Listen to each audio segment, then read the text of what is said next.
Hello friends, welcome to Canadian Magazine's YouTube channel. The Parliament session starts tomorrow, that is 1st August, and it has been said that 35 bills are supposed to be passed and 32 bills are supposed to be introduced. And this of course includes the Lokpal bill, land acquisition bill and many others. And Anna Hazare has threatened that he'll start his fast again from 16th August. So we are definitely standing at a crux. We have with us, it's a real honor to have with us Mrs. Aruna Roy with us today, and she hardly needs any introduction. So without introducing her, because all of you know who she is, we'll start off right away. Thanks so much, ma'am, for joining us today. Thank you, Vivian.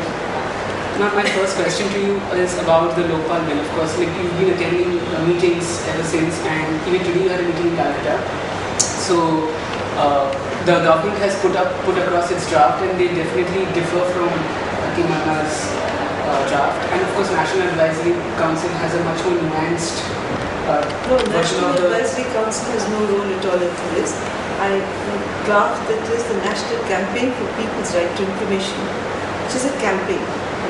So, but I'm saying this because you as a member of National Advisory Council... No, but I am not involved in this Lokpal issue anymore from the side of the National Advisory Council, because it was there for one meeting.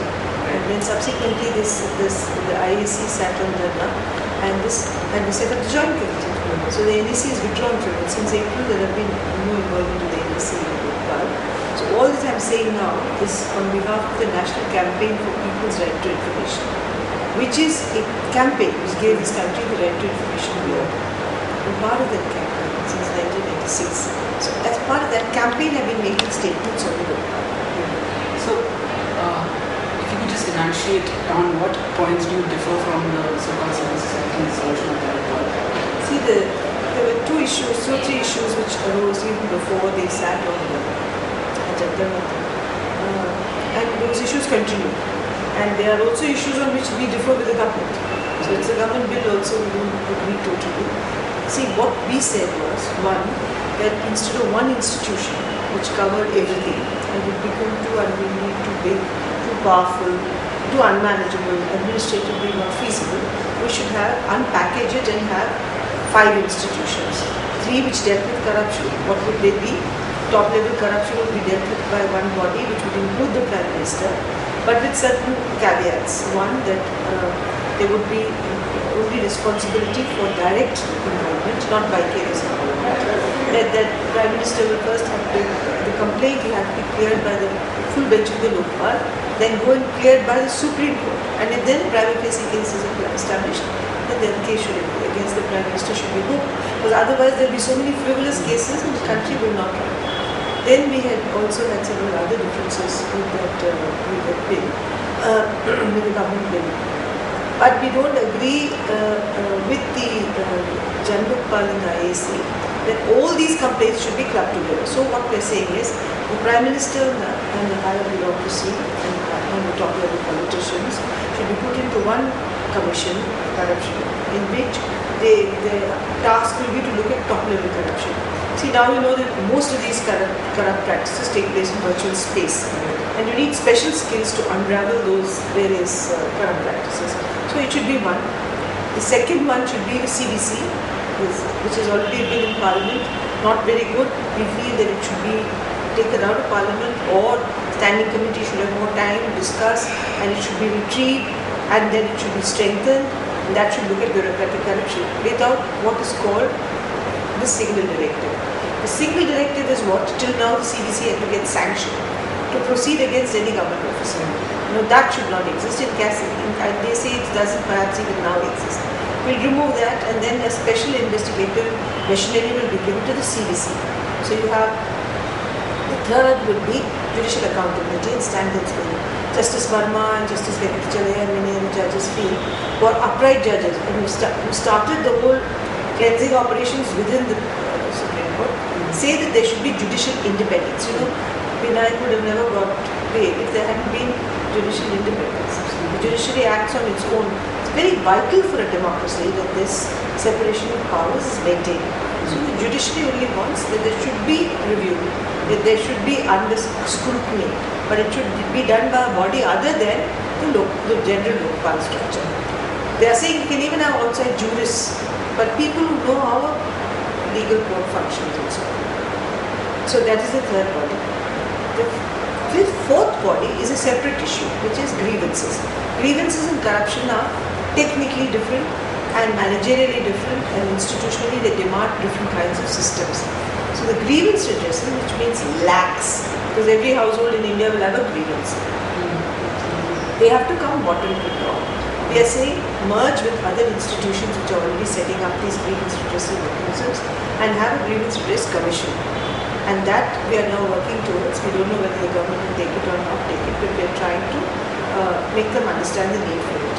Then the last would be whistleblowers bill. The whistleblowers bill will cover all complaints of the systems, of these four systems from within, and also other whistleblowers. So this is the kind of format we have envisaged. And so we have disagreements with the government as well as TMRC. Okay. From Lokpal, if you could talk about the communal balance bill, and there is of course the one side which says that it's anti-majority, and there's another side which is more nuanced. They are saying that this bill lacks a lot of teeth. There's this whole thing about center-state conflict. There is this whole point being raised about quote-unquote bona fide action being taken by a state, and there are many issues about compensation. So, what is your take on this particular bill? See, the fundamental thing that this communal violence bill has given is that it has shifted the onus of responsibility from the victim to the administration. So now, if anything goes wrong, the fundamental onus of proving why they failed will be on the district administration. Before this, the victim had to prove. So that now means that any violence, any communal violence that takes place, first explanation will be called from the administrative system that existed. And believe me, it's only they who can control communal violence. No social action group can control. If you have a good SP and a good collector, you can really control communal violence. All that they need to do is to invoke the laws that exist, go out into the streets with a set of cops, and everything will be, or if they fail, which is very unlikely, but if they should fail, call in the army. And everything will be under control. Communal violence requires very quick and very high level action. If you don't do that, then it's not under control. What about this whole idea of bona fide action being taken by the state? I don't understand what that means, because in the context of man's reading of the bill, I don't know what it means. There's been a lot of controversy over the group definition. The group definition being, they're saying, you say minorities. But the argument that in this, I think a lot of further debate also has to take place. In any case, this communal violence bill has gone to the ministry. The ministry will have a look at it. It hasn't come back to us. After it comes back to the ABC from the Solicitor General, then after that it will be sent to the ministry. The ministry will have a look at it. Then it will be sent to the Law Department. Then it will come to Parliament, Cabinet, and then Cabinet will come to Parliament. But this is necessary. Because it's a very difficult thing to draft a law, because you have to keep in mind so many other acts, so many other already existing provisions. Even when you've done so much work on it, yet there are issues that are still waiting to be resolved. So the communal violence bill will go through many more phases. But outside of that, don't you think that there is a lack of political will which could impede the very purpose of the communal violence bill? I mean, the parliament session is starting tomorrow. If we take on a very superficial level, the opposition is going to tear down the government on 2G scam. The government will tear down the opposition on the other part, and I'm sure the parliament is going to be stalled for days on end. So where is the way? No, what about the mechanism and the business of the houses of parliament? We will have to have a separate debate, because I really do think that very seriously people in India will have to look at how business is contracted in Parliament, and demand from the people from our members of Parliament that they do the business, because we are paying them to actually do that business. So we'll have to look at that as a separate issue in and of itself. But the laws, the communal violence bill should go to Parliament, say by the winter session, and then once it goes in, then maybe it go in the monsoon session. But once it goes in, it will go through the process of general debate, standing committee, everything before it becomes a law. It's important because if you look at the right to information law, NEC made a draft which was based on the people's draft. Then it went into DOPT. DOPT just changed it around as they wished. Law changed it around. Went to Parliament, went to the Standing Committee. Standing Committee made 153 amendments to the DOPT draft. Then we had our powerful right to information law. So if there is political will, it might be possible to pushing things till the Standing Committee. Okay, next is of course land acquisition. Yesterday, Jairam Ramesh was in Kolkata and he went to meet our Chief Minister at Travel Channel's studio. So that actually shows the kind of import that land acquisition has. Now, of course, NEC has taken the stand that government should acquire 100% land. No, it is not quite right. But in any case, let's discuss this bill, which the draft that government has put up on the website, it's an 80-20 formula. That's right, I'm saying right. And our Chief Minister is saying that the government should have no sort of say in acquisition at all.